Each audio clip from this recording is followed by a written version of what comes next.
நவராத்திரியில 4 விதமான நவராத்திரி உண்டு.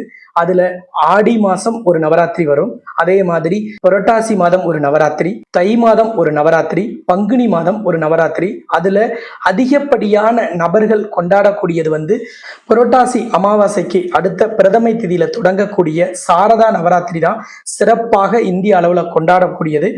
இந்த பங்குனி மாதம் அமாவாசைக்கும் அடுத்த நாள் வரக்கூடிய நவராத்திரி திரிபுர சுந்தரிக்கு உகந்த நவராத்திரி. இது வசந்த நவராத்திரி.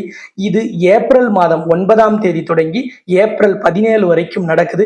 இதுல உங்க வீட்டிலேயோ வீட்டுக்கு அருகாமையில் இருக்கும் மகாலட்சுமி கோவிலுக்கு தினமும் போய் வழிபாடு செய்து வந்தால் சாரதா நவராத்திரியில என்ன பலன் கிடைக்குமோ அதே பலன்கள் தான் இந்த 9 நாளும் உங்களுக்கு கிடைக்கும். 16 செல்வங்களையும் குறைவில்லாமல் பெறுவதற்கு இது ஒரு அருமையான வாய்ப்பு. நிச்சயமாக பயன்படுத்தி உங்கள் வீட்டில் லட்சுமி கடாட்சத்தை பெருக்கிக் கொள்ளுங்கள்.